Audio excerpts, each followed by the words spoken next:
Hello बच्चों, कैसे आप लोग। 10 जुलाई में आपका फिर से स्वागत है। Medicine teacher Sanjay Kumar. आपके लिए जो क्वेश्चन होगा वो आपका होगा सीट एंगेजमेंट का। हम लोग जो पढ़े थे याद होगा, पिछले वीडियो में पढ़े थे सिंगल रो वाला, उसी का हम लोग पढ़ेंगे अब type 2 double row. Double row वाले जब आते हैं तो कैसे पढ़ते हैं, देखिए ध्यान से हम लोग। डबल रो में हमेशा दिया रहेगा आपको कि टोटल 8 मेंबर, 10 मेंबर, 12 मेंबर दिया है। एक का फेस नॉर्थ, एक का साउथ है। अगर आपका कभी फेस टू फेस बोला जाता है तो जब भी फेस टू फेस बोलेगा याद रखिए, नीचे वाला नॉर्थ देखेगा, ऊपर वाला हमेशा साउथ देखेगा। नीचे वाला नॉर्थ, ऊपर वाला क्या रहेगा आपका साउथ। तो नॉर्थ जब देखता है तो आपको मालूम इधर लेफ्ट होता है, इधर राइट होता है। उसी तरह जब साउथ की तरफ देखता है तो इधर राइट होता है और ये लेफ्ट होता है। ये हमेशा फेस टू फेस में आमने सामने बोले तब हम लोग यही ड्रॉ करते हैं। लेकिन अगर कभी कभी आपको बोलता है कि नहीं, एक दूसरे के अपोजिट देख रहा है, तो विपरीत वाले में हम लोग क्या करते हैं कि ऊपर वाले को नॉर्थ भी कर सकते हैं, नीचे वाले को साउथ भी कर सकते हैं। जब विपरीत कहा जाता है तो उस केस में क्या होगा, ये लेफ्ट होगा नॉर्थ वाले के लिए, ये आपका राइट हो जाएगा। ये आपका राइट हो जाएगा साउथ वाले के लिए, ये लेफ्ट हो जाएगा। याद रखिए, जब विपरीत कहता है तो ऊपर वाले को नॉर्थ, नीचे वाले को साउथ। मतलब अगर विपरीत बोले तो दोनों बना सकते हैं, लेकिन अगर आपको फेस टू फेस बोले सिर्फ पहला वाला बनाएंगे, नीचे वाले को नॉर्थ, ऊपर वाले को हमेशा साउथ रखेंगे। फिर हम लोग आगे आए तो कुछ जानते हैं। हमने बताया था कि अभी पिछले क्लास में भी कि इसको करना क्या है, तो समझिए नोट्स पे कुछ बातों को। कभी भी पड़ोसी से और बिटवीन से शुरुआत नहीं कीजिएगा। हमेशा शुरुआत कीजिएगा जहां पर कहीं भी फिक्स पोजीशन हो, left right, immediate left right, तभी शुरू कीजिएगा। हमने बताया था इमीडिएट लेफ्ट या नेक्स्ट लेफ्ट, इसका मतलब होता है तुरंत बाएं या अगला बाएं बोलना हम लोग को। जैसे बोलेगा टू द लेफ्ट, इसका मतलब होता है बाएं में कहीं भी। इसका मतलब होगी एनीवेयर इन द लेफ्ट, बाएं में कहीं भी लिख सकते हैं हम लोग इसको। अब हम लोग आते हैं, ध्यान देखिए। क्वेश्चन जो आपका दिया गया है क्या कहता है, टोटल जो है वह 12 व्यक्ति है, 12 पर्सन है, आर सिटिंग इन टू रो। दो पंक्ति में बैठे हैं। ये आपका क्या बोला, हर पंक्ति में कितना मेंबर है, 6 6 मेंबर है। तो ये बोला है कि रो वन में जो है वह ABCDEF है, 6 गो। ऑल आर सीटेड, क्या बोलते हैं, all are seated facing the south, मतलब कि सभी लोग साउथ की तरफ देख रहा है। फिर कहता है कि इन सेकेंड रो में PQRST है, जो आपका सेम उसी ऑर्डर में नहीं है, लेकिन कहाँ बैठा हुआ है, सब लोग बैठा हुआ है अरेंज में करके, कहाँ देख रहा है, फेसिंग नॉर्थ। तो मान लिया, हमें बता दिया कि टोटल 12 व्यक्ति है, 6 आपका एक रो में, 6 सेकेंड रो में। ऊपर वाले क्या कहता है, देखता है कहाँ, साउथ में। नीचे वाला जो सेकेंड रो में कहाँ देखता है, नॉर्थ में। ऊपर में ABCD है, नीचे में PQRST है। ये इंफॉर्मेशन दिया हुआ है। इसके बाद आपको इंफॉर्मेशन क्वेश्चन में क्या कहता है, सो अब देखिए यहां से हमको बनाना है। तो सबसे पहले हम लोग क्या करेंगे, इसको लिख लेंगे। ये आपका हो गया रो वन। तो रो वन में जो था, टोटल कितने मेंबर है, 6। 1 2 3 4 5 6। और ये लोग कहाँ देख रहे हैं, तो साउथ फेसिंग है। बताया था कि सब लोग कहाँ देख रहे हैं, साउथ फेसिंग। अब आपका है रो टू में। तो रो टू में जो है, ये भी आपका 6 मेंबर है और आमने सामने बैठे हैं सब लोग। तो ये लोग कहाँ देख रहे हैं, तो ये लोग देख रहे हैं कहाँ पर, नॉर्थ फेसिंग में। ये ऊपर वाला साउथ में, नीचे कहाँ देख रहा है, नॉर्थ फेसिंग में।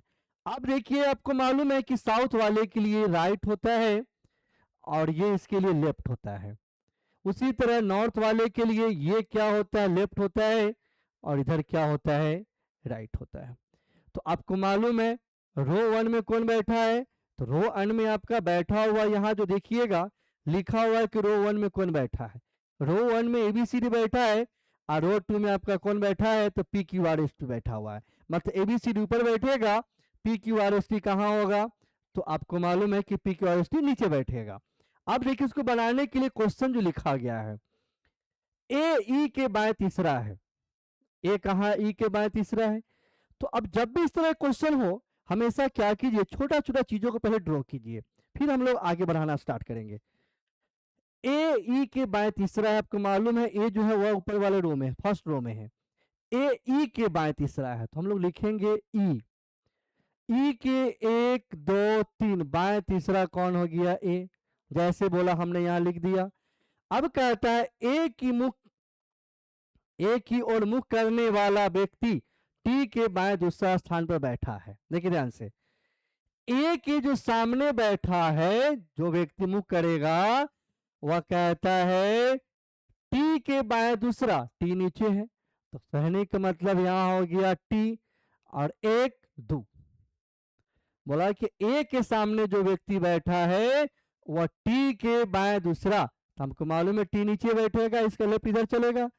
अब आपको मालूम हो गया कि टोटल कितना मेंबर मिल गया ऊपर में, देखिए ध्यान से 1 2 3 4 5 6 और 6 मिल गया। अब हम बैठा देंगे आसानी से। यहाँ पर कौन हो गया ई, दो छोड़ने के बाद ए, फिर दो के सामने छोड़ने के बाद यहाँ हो गया कौन टी।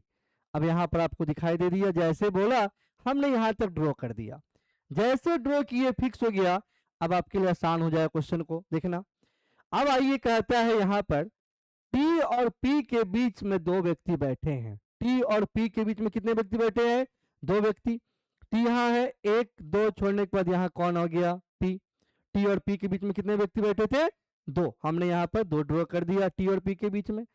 अब कहता है कि सी और डी एक दूसरे का निकट पड़ोसी है।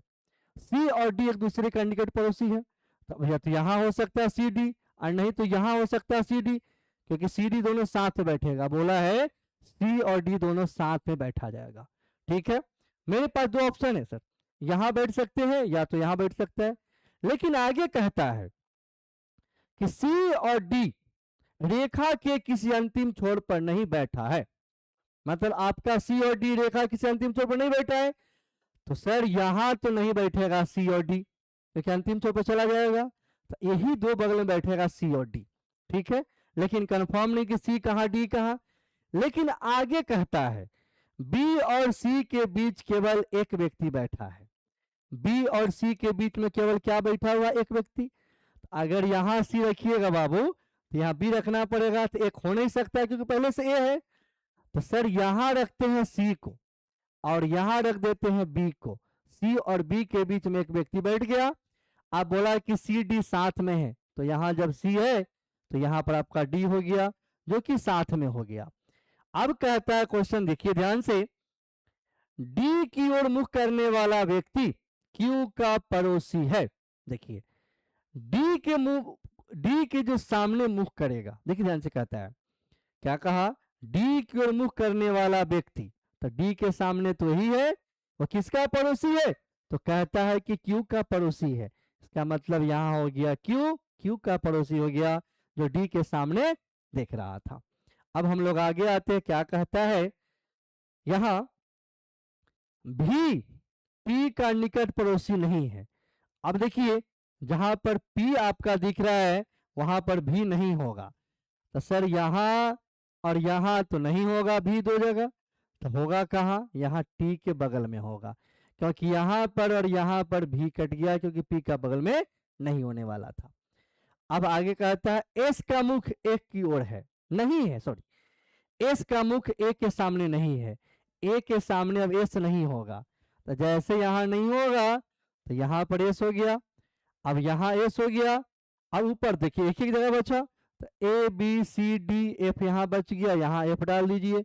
यहाँ पर देखिए पी क्यू आर, आर बच गया, आर यहाँ डाल दीजिए। देखिए कितना आसानी से मेरा बैठ गया। तो जब भी इस तरह के क्वेश्चन आपको दिखाई दे, याद रखिए हमेशा छोटे छोटे चीजों को पहले ड्रॉ करेंगे, जैसे ड्रॉ हो जाएगा आपका क्वेश्चन आसान हो जाएगा। अब इसके अकॉर्डिंग आपसे क्वेश्चन पूछा जाएगा, तो क्वेश्चन जब पूछा जाएगा देखिए क्या कहता है। पहला क्वेश्चन कहता है निम्नलिखित में से कौन सा उस व्यक्ति के दाएं दूसरा बैठा है जो आर की ओर मुख किया हुआ है। जो आर की ओर मुख किया है उसके दाएं दूसरा देखना है कौन आया है।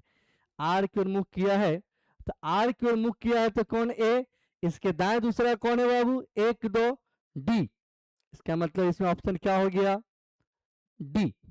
ठीक है, अगला क्वेश्चन कहता है who among the following exactly between T and R, मतलब टी और आर के बीच में कौन बैठा है। देखिए ध्यान से, टी और आर के बीच में कौन बैठा है, तो टी और आर के बीच में देखिए कौन बैठा है, टी और आर के बीच में भी बैठा है। टी और आर के बीच में कौन बैठा है, भी। तो हम लोग क्या करेंगे, देखते हैं यहाँ पर टी और आर के बीच में कौन है, भी बैठा है। तो यहाँ पर आपका बन गया कौन, भी। अगला क्वेश्चन कहता है who among the following face P, P किसकी ओर देख रहा है, पी के सामने देखना है कौन है, तो हम देखते हैं यहाँ पर पी के सामने कौन है, देखिए ध्यान से, तो पी के सामने कौन है, सी, पी के सामने कौन है, सी। तो अब देखिए पी के सामने कौन हो गया, सी। तो अब जब भी इस तरह के क्वेश्चन दिया जाए एग्जाम में डबल रो वाला, याद रखिए हमेशा पहले छोटा छोटा चीजों को लिखिए, जैसे फिक्स हो जाता है तब उसको आगे बैठाइए और आगे लिखिए। हम लोग आगे आते हैं, देखते हैं आपको बोर्ड स्क्रीन पर दिख रहा होगा एक दक्ष में एक नया बैच स्टार्ट हो रहा है, जिसका आपका डेट दिया हुआ है 16 मार्च से। कब से स्टार्ट हो रहा है, 16 मार्च से। टाइमिंग दिया हुआ है 7 से 9, जो सुबह आपका 7 से 9। तो जानते हैं दक्ष में जो होता है सीट लिमिटेड होते हैं, जितना जल्दी हो सके उतना जल्दी आइए, अपना सीट बुक कराइए और अपने जो सपना देखें। अभी जो आपका देखते हैं बहुत से एग्जाम, अभी मैट्रिक वाला, इंटर वाला, ऐसे बहुत से रिजल्ट आ गए हैं। बच्चे अब सोचते हैं कि कहाँ जाए, कैसे जाए। तो आपके लिए जो सबसे बेनिफिट और सबसे मुजफ्फरपुर की संस्थान जो है विश्वास, जिस पर लोगों ने, बच्चे ने, काफी गार्जियन तक सब बच्चे विश्वास करते हैं, वो दक्ष एजुकेशन।